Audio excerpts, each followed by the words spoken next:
వెళ్తామా చూసుకుంటే కొంచెం ఈసారి ప్రభుత్వం కొంచెం అలర్ట్గా ఉంది కదా నీటిలో వృధా ఖర్చులు చేయను అంటున్నారు కదా ఎలా అనిపిస్తుంది మీ అభిప్రాయం అన్న జనరల్ అభిప్రాయం ఏముండదు జనరల్గా అంటే ఎందుకంటారు కొంతవరకు సమయం ఇవ్వచ్చు అంటారా బడ్జెట్ అనేది మనకి పోయినసారి ప్రభుత్వం చూసుకుంటే ఈ ప్రభుత్వానికి 2 ఏళ్ళు కరోనా పోయింది మన ప్రజెంట్ సిచ్యువేషన్ ఇలా ఉంది అలాంటిది మన వాళ్ళేమో ఏ అమౌంట్ ఇవ్వట్లేదు అమ్మఒడి కానీ ఏమి ఇవ్వట్లేదు నేను అది ప్రాబ్లం పిల్లలకి అంటే అన్న మరి ఒకవేళ కంపెనీలు వస్తే అన్న భవిష్యత్తు బాగుంటుందా లేదా వచ్చిన మన వాళ్ళకి జరగాలి కదా మధ్యలో వాళ్ళకి మధ్య తరగతి వాళ్ళకి అనేది ఎప్పుడు కంపెనీలతో పనే ఉంది అంటే సంక్షేమానికి నిరుద్యోగులకే కానీ కంపెనీలు మనలాంటి వాళ్ళకి ఏం జరుగుతుంది అన్న మరి గతంలో ఏంటంటే కరోనాలో కూడా సంక్షేమం అమలైంది ఇప్పుడు అమలు అవ్వట్లేదుగా కరోనా టైం అంటే అమలు అవ్వదు మనకి మామూలుగా 3 years అయింది కదా కంప్లీట్ అయింది మీ 1 year కంప్లీట్ అవుతుంది కానీ ప్రాబ్లం ఏం లేదు మరి ఏంటన్నా అయితే జరగలేదు మరి ఏంటి ఉచితాలకి ఎంతవరకు ఇవ్వచ్చు నిజమైన అర్హులకి ఇస్తే సరిపోతుందా పెన్షన్ ఒకటే అన్న పెన్షన్ ఒకటే జరుగుతుంది గ్యాస్ సిలిండర్లు ఎలా ఉన్నాయి మరి ఆ పథకం గ్యాస్ బండ్లు కూడా 4 monthsకి ఒక బండి అనమాట ప్రభుత్వాల్లో 3 ఉన్నారు కదా హేమీలు మరి ఏమన్నా ముందు కదులుతుందా కేంద్రం కూడా సపోర్ట్ అంటుంది కదా మాకు అంత ఇంట్రెస్ట్ లేదన్న రాజకీయం మీద అంటే పవన్ కళ్యాణ్ గారు ఉన్నారు ఉప ముఖ్యమంత్రిగా ఏం లేదన్న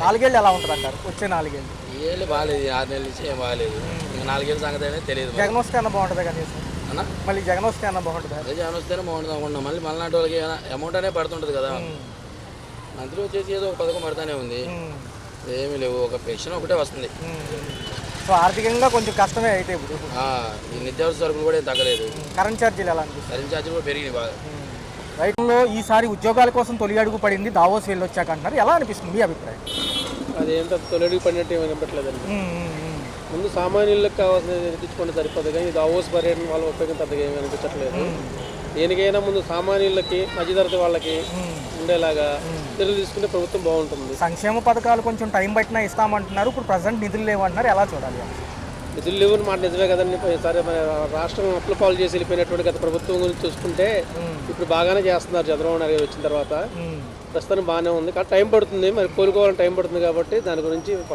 విశాఖ ఉక్కుకు సంబంధించి ప్రైవేటీకరణ ఆగింది నిధులు వచ్చినాయి ఇటు పక్క పోలవరానికి వచ్చినాయి అమరావతికి వచ్చినాయి రాబోయే 4 ఏళ్లలో మన పిల్లల భవిష్యత్తు ఎలా ఉండబోతుంది బాగుంటుందని అనుకుంటున్నాం మేము ఎందుకంటే చంద్రబాబు నాయుడు గారి పాలన విజన్ ఉన్న వ్యక్తి కాబట్టి ఆయన చాలా వరకు మంచి చేస్తారని చెప్పి అందరికీ ప్రభుత్వం అనుకుంది ప్రభుత్వం కూడా మంచి ప్రభుత్వం కూటమి ప్రభుత్వం చాలా బాగా చేస్తుంది ఈ 2047 విజన్ ఎలా అనిపించింది సార్ 2047 అంటున్నారు కదా మళ్ళీ దాంతోపాటుగానే డెవలప్మెంట్తో కూడుకుని జాబ్ క్యాలెండర్ ఒకటి 20 లక్షల ఉద్యోగ కల్పన డిఎస్సి ఉంది ఎలా అనిపిస్తుంది అది కూడా ఆయన చేస్తారండి ఆయన తలుచుకుని ఏం చేస్తారో అది కూడా నెరవేరుతుందని అనుకుంటున్నాం మేము కూడా ఈ 8 నెలల్లో ఫస్ట్ పెన్షన్ ఇచ్చారు సార్ తర్వాత గ్యాస్ సిలిండర్లు మిగతా కూడా లైన్గా అమలు అవుతాయి ఉగాది నుంచి మహిళలకు ఉచిత బస్సు అంటున్నారు ఎలా అనిపిస్తుంది ఉగాది నుంచి ఇస్తానంటున్నారు మహిళలకు ఇస్తానంటున్నారు ఉచిత బస్సు అంటున్నారు ఉచిత బస్సు అనేది పక్క రాష్ట్రంలో చాలా బ్యాడ్గా ఉంది దాని గురించి కొంచెం ఆలోచించుకోవాలి మన ప్రభుత్వం వాళ్ళు అదే సార్ ఒక పక్క చూసుకుంటే ఉప ముఖ్యమంత్రి గారు చాలా సపోర్ట్గా ఉన్నారు ఇటు పక్క చూసుకుంటేనే లోకేష్ గారు ఐటీ మినిస్టరు బాబు గారికి చాలా ఎక్స్పీరియన్స్ ఉంది ఈ 4 ఏళ్ళు కూడా బాగా డెవలప్ అయితే కంపెనీలు వస్తాయి అంటారా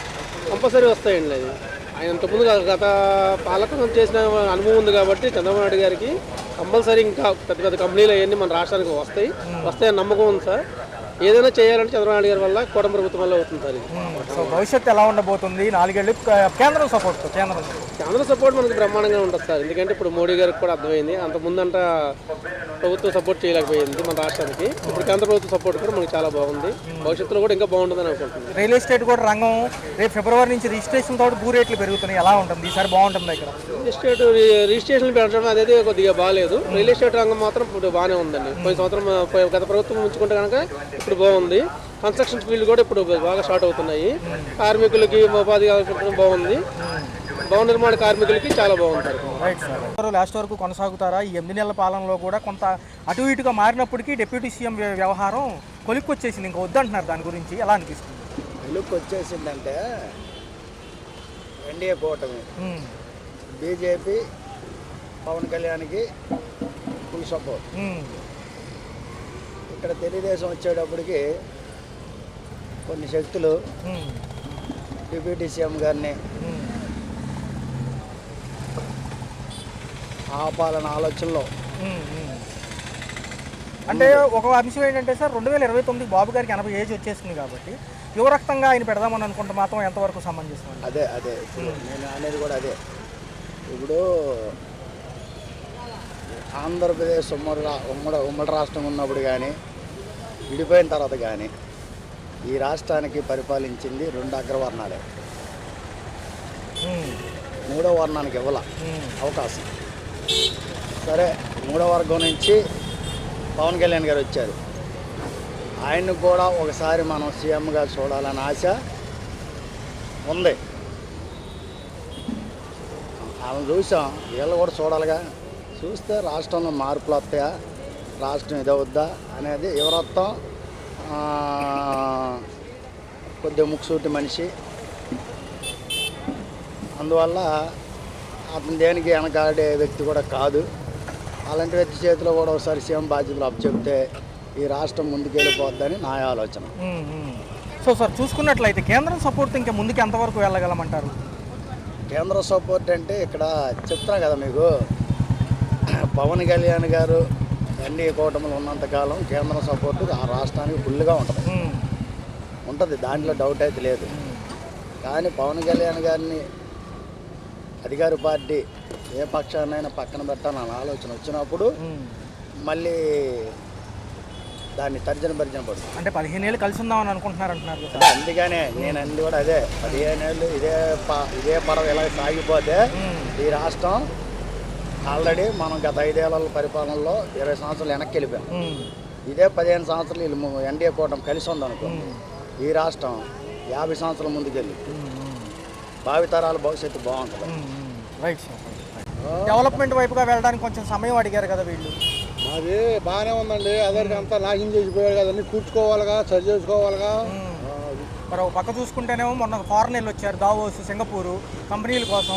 ఈసారి తొలి అడుగు పడినట్టే నెక్స్ట్ నుంచి వస్తాయి అంటున్నారు. ఏదైనా చేస్తారు, చంద్రబాబు నాయుడు చేస్తారు ఏదో చేసిన.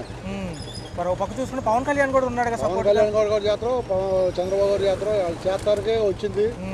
అది సార్ లోకేష్ గారిని సీఎం బరిలో 2029లో దింపొచ్చా మనం? అది వాళ్ళ నిర్ణయం ఉండేది, మనకు అంత మాత్రపూలం కాదు. మనం వాళ్ళు ఎవరు బాగా ఉందనుకుంటే వాళ్ళు ముగ్గురు ఆలోచించుకొని ఏదో చేసుకుంటారు. పార్టీ పట్టపగ్గాలు చేపట్టి 8 నెలలు అవుతుంది. ఎలా అనిపిస్తుంది ఈ పాలన? నాకు బాగానే ఉంటుందండి ఈ పాలన. ఆ పాలన మొత్తం అరాచకం చేసాడుగా, అదంతా సరి చేసుకోవాలిగా. అందరికీ రోడ్లు కోట్లు పొడవలు ఏడా, మన గుండ్ల పొడవలు ఎంత అయింది ఇలా, అన్నీ చాలా తతంగా ఉంది. కాకపోతే తెలియని వాళ్ళు ఏమనుకుంటారంటే ఏం చేయట్లేదు అనుకుంటారు.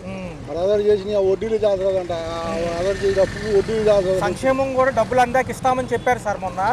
మరి చూసుకోవాలిగా. ఇప్పుడు వీళ్ళు అంటే 4 రోజులు ఆగుతారు, వడ్డీ వాళ్ళు ఆగరుగా, వడ్డీలు కట్టుకోవాలిగా. సార్ ఎలా ఉంది సార్ ఈసారి కేంద్రం సపోర్ట్ ఉంది, అన్ని అమరావతి ఏదైనా చేస్తారని నమ్మకం ఉంది జనాలకి. సో ఖచ్చితంగా 4 ఏళ్ళు ఎలా ఉండబోతుంది? ఉద్యోగ కల్పన కూడా ఉంది కదా సార్? అన్నీ బాగానే ఉంటాయండి, కొద్దిగా కాదు నిదానం జరుగుతుంది. కొద్దిగా చేసిన అవతవకలన్నీ సరి చేసుకోవాలిగా. మరి పాత పార్టీలు అందరూ వలస పెట్టారు సార్ ఇక బయటికి, మళ్ళీ అది చూసుకోవాలి. కానీ ఇక్కడ ఎందుకు వ్యంగ్యంగా మాట్లాడుతున్నారు వాళ్ళు? అది అంత లోతుగా మనకు అనవసరంలా. మాకైతే ప్రభుత్వం బాగానే ఉంటుంది, బాగానే చేస్తారు. వీళ్ళు చేయకపోతే వాళ్ళు చేయరు, వాళ్ళు చేయలేదు కాబట్టి ఇది చేస్తారని నమ్మకం, చేస్తారని వచ్చారు. అది అయితే ఏంటంటే గత ప్రభుత్వాల వల్ల కొంచెం లోటు బడ్జెట్లోకి వెళ్ళినప్పటికీ తర్వాత ఇస్తామంటున్నారు, కొంచెం అప్పు పుట్టాక. ఎందుకు అంటే మొన్నే పోలవరం నిధులు, ఒక పక్క విశాఖ ఉక్కు ప్రైవేటీకరణ, దాని గ్రాంట్, ఇటు పక్క చూసుకుంటే అమరావతి డెవలప్మెంట్, ఇవన్నీ ఎలా అనిపిస్తుంది? చాలా బడ్జెట్లు కదా. అవును కరెక్టే, కానీ ఇప్పుడు సమయం ఇంకా కొద్దిగా సమయం అయింది కదా, ఇంకా సమయం ఉంది కాబట్టి డెవలప్ చేయొచ్చు అనుకుంటున్నాను. సార్ తదుపరి ఎలా ఉండబోతుంది? 4 ఏళ్లలో కూడా మన కంపెనీలు వస్తే కనుక ఇక్కడే స్కిల్ డెవలప్మెంట్ ఇస్తామంటున్నారు, ఐటీ సెక్టర్, ఫార్మా కంపెనీలు. రెండోది విశాఖపట్నం మంచి గ్రీన్ కారిడార్ అంటున్నారు ఈసారి, అక్కడ కూడా డెవలప్మెంట్ ఉంటుంది అంటున్నారు. అవుతుందండి, డెవలప్మెంట్ అవుతుందండి, చేస్తాడండి, చేయగల సత్తా ఏం ఉంది. ఒకవేళ మహిళలకి కనుక మన ఉగాది నుంచి మహిళలకి ఉచిత బస్సు ప్రయాణం ఇస్తే బాగుంటుంది అంటారు. అవును బాగుంటుంది, మరి బాగుంటుంది, చేస్తారు, అది కూడా అమలు చేస్తారు. గ్యాస్ కూడా ఇస్తున్నారు కదా, అది కూడా అలాగే చేస్తారు, గ్యారెంటీ చేస్తారు. కొంచెం పాత ప్రభుత్వాలు ఎందుకని ఇంకా సమయం తీసుకుంటున్నారని అడుగుతున్నాయి. అయితే కొంచెం అలైన్మెంట్ చేయాలి కదా అంటున్నారు. అవును, టైం ఎన్నాళ్ళైందండి వచ్చి, ఇంకా చాలా టైం ఉంది కదా, చేస్తారు, గ్యారెంటీ చేస్తారు. సార్ ఎలా ఉంది సార్ పవన్ కళ్యాణ్ గారి పనితీరు ఎలా ఉంది? పవన్ కళ్యాణ్ పర్వాలేదండి, నెంబర్ 1 అండి, నెంబర్ 1 మంచి నాయకుడే. 2029లో మన లోకేష్ బాబు గారిని సీఎం చేయొచ్చా? బరిలో లోకేష్ బాబు గారిని సీఎం చేయొచ్చు అంటారు. చేయొచ్చు, ఎందుకు చేయకూడదు? చేయొచ్చు, లోకేష్ బాబు గారిని సీఎం చేయొచ్చు. లేదంటే అదృష్టం బాగుంటే పవన్ కళ్యాణ్ సీఎం చేయొచ్చు.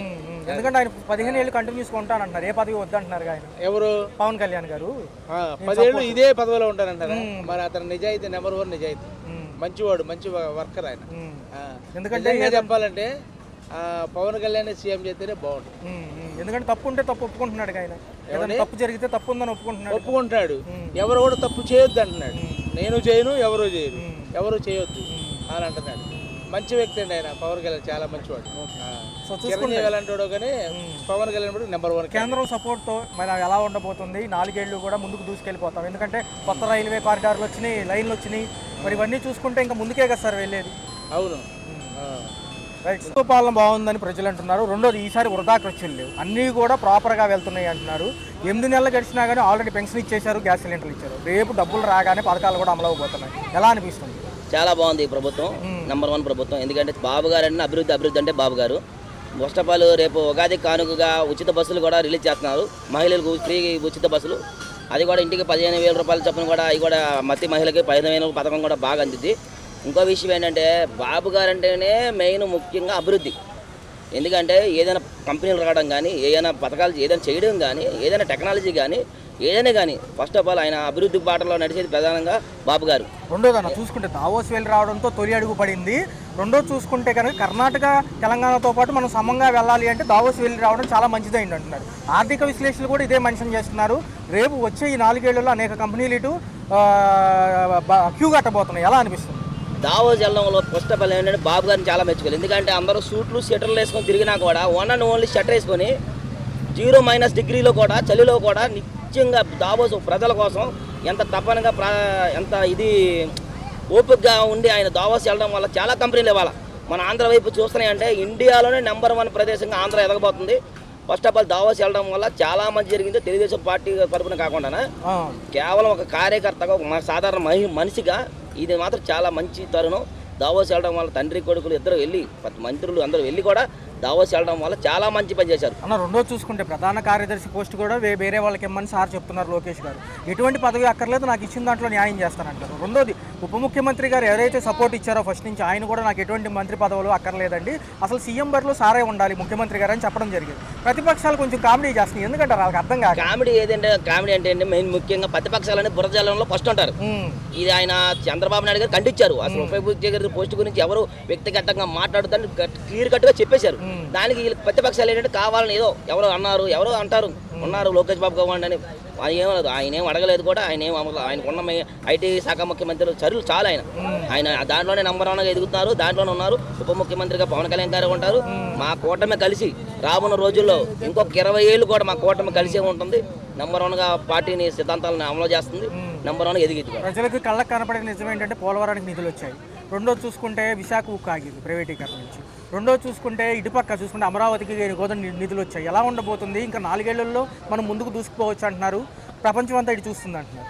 విశాఖ ఉక్కు అంటే విశాఖని 7,500 కోట్లకు అమ్మేద్దాం అనుకున్న జగన్మోహన్ రెడ్డిని, ఫస్ట్ ఆఫ్ ఆల్ 7,500 కోట్లకు అమ్మేద్దాం జగన్మోహన్ రెడ్డిని బాబు గారు వచ్చిన తర్వాత దానికి మొన్న 1,500 కోట్లు దానికి నిధులు సేకరించి వాళ్ళందరినీ గాడిలో పెట్టి విశాఖ ఉక్కు అంటే ఆంధ్రలో ఉక్కు అనే విధంగా అప్పుడు ఏవైతే నిదానంగా అన్నారో అదే సంకల్పంతో, అదే దృఢ సంకల్పంతో 1,500 కోట్లు తీసుకొచ్చి వాళ్ళు విశాఖ ఉక్కు కోసం కాదు, యావత్ భారతదేశం కూడా మాట్లాడుకుంటుంది దానికోసం. అంటే కేవలం చంద్రబాబు నాయుడు గారి వల్లే. చూసుకున్నట్లయితే మాజీ ప్రభుత్వాల్లో వలసలు మొదలయ్యాయి, భయాలు మొదలయ్యాయి, మొత్తం కూడా దివాలా తీసే పరిస్థితుల్లో ఉంది.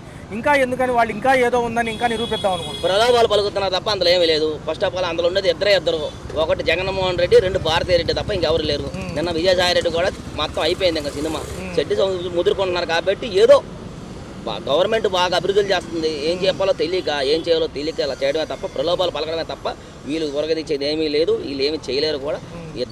ఈసారి పార్టీకి ఇద్దరే మిగిలేదు, అది భారతరెడ్డి, జగన్మోహన్ రెడ్డి తప్ప ఇంకెవరు ఉంటారని నేను క్లియర్ కట్గా చెప్పాలి.